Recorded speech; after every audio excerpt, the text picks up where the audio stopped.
My name is Michael J. And welcome to my little studio in Modesto, California, where all the magic seems to happen. To my very first show and episode on making creative portraits. So for the first project or creative portrait I'd like to show you is the cover I created for the May issue for Modesto View. And this is one of my favorite covers, I have to say. And it's one of my favorite months to work on, is because it is all Star Wars theme. Okay? What's not to love about Star Wars, right? And here in Modesto, as you know, is George Lucas, our hometown boy. And we celebrate Star Wars on May the 4th. We have a big celebration downtown with Star Wars characters and so forth. So we keep the theme for May Star Wars.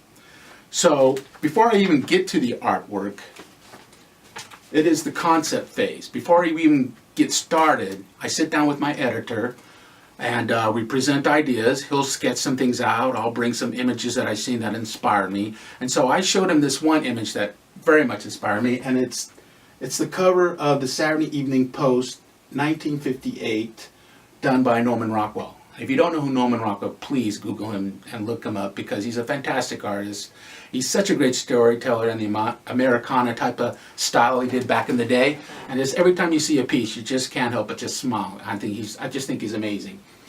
So I want to play a little homage to him, right?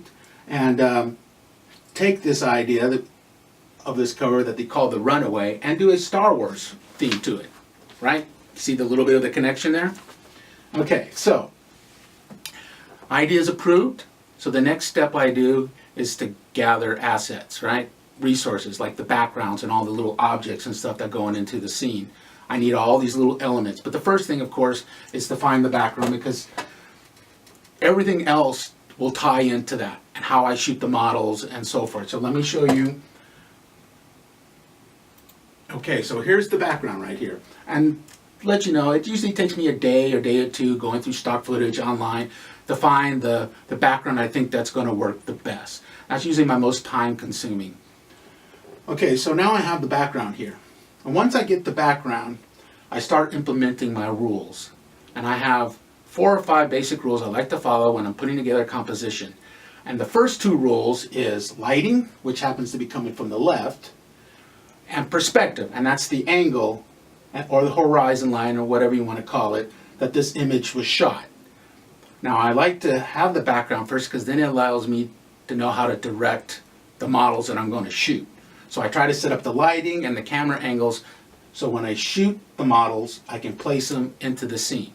Sometimes I've done it in reverse, where I've had pictures of the models and I've had to find backgrounds to fit them in. But this process is a lot easier for me. So as I mentioned, I shoot with models, and we'll be shooting with live models, but for this project I didn't shoot with live models, but instead I shot with action figures, or action statues, that is. And I just love these statues, especially the Star Wars ones, because they're so detailed. I don't think many people knew that actually they weren't like live models on the cover. But I like using these action statues, but the problem is that they're hard to pose because they're stiff. So what I had to do was, after I got the lighting correctly on them, I photographed different sections of them. And then later what I'm going to do is cut out the sections and then reassemble them in the scene. And it's called Frankensteining. And if you're a photographer and you've done family portraits, you know what I'm talking about, Frankenstein. But I'll get in more details to that. So after I finish photographing my little stormtrooper here, I shoot Darth Vader and then C-3PO, and then I actually bring them all into Photoshop. And so let me show you what I do from there. Okay, so here are all the models I photographed, my action statues. And the red circles is kind of to show you these are the different body parts I'm going to assemble into my scene. So the idea of Frankensteining is pretty much just taking body parts and putting them together like Frankenstein, right? So now I got all the characters, and then what I want to do next is cut them out and assemble them into my scene.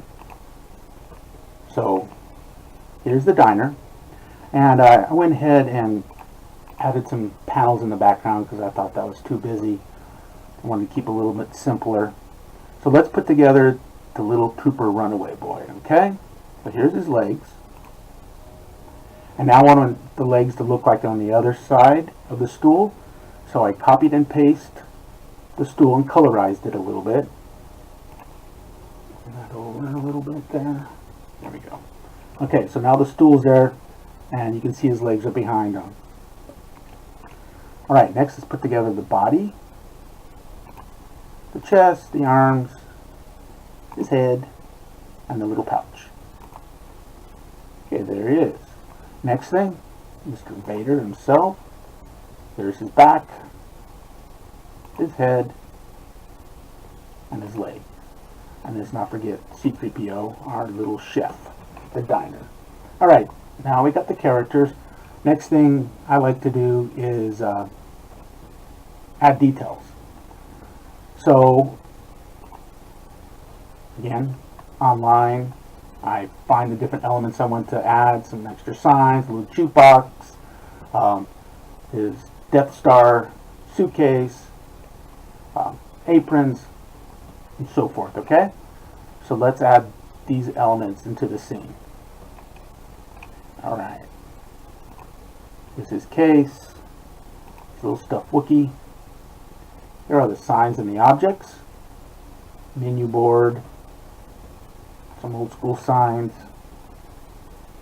jukebox. And I think adding these elements are so important because, like I said, it just tells more of the story. It gives people more to look at. You know what I mean? This is the main story here, but there's so many other elements around here that I think it builds onto the story. Now, the next rules that I like to talk about, as I mentioned, was lighting and perspective.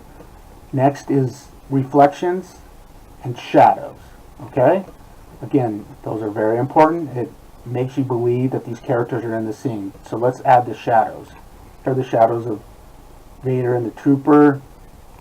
Little shadow for the case. Little shadow on his bottom there. And I think that was pretty much all the shadows. Okay, next thing is reflection. Well, first, we got to add a couple more objects. And his lightsaber. And C-3PO. You can't be a chef without having an apron. Okay, there we go. Now we got all the objects in. Now we got the lightsaber, and lightsaber, of course, is going to reflect light. So let's add some reflection. So there's one on top of his helmet. There's one on the counter. Here's a reflection of the jukebox onto the counter. Here's a reflection of the diner sign in the glass. Okay, so that's pretty much all the scene. Oh, here's a little extra shadow on the Wookiee. So there's the basic scene. So so far have completed at least four or five rules. Perspective and scale is kind of, I consider, the same rule. But we built this scene.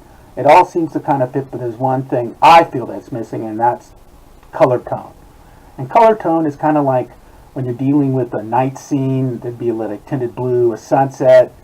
It just ties all the elements together, okay?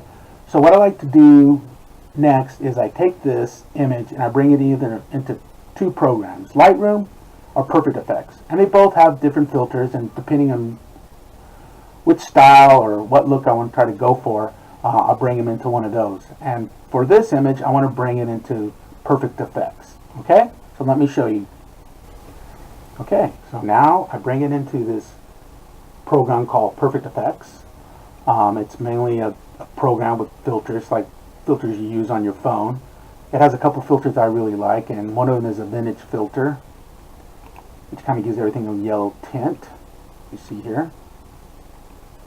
Okay, next filter I like to use is an HDR filter, which actually kind of brings out a little bit more of the highlights and the tones. I also like to add a vignette. I like vignettes because I want people to look at what the story I'm trying to tell in the center here. And then finally I add a glow, which just kind of gives you that dreamlike effect. And well, that's pretty much it. I then send this off to my the layout guy for the magazine, Pete Grimaldi, and he puts the letterhead and the text and so forth on this. But this is pretty much how my covers come.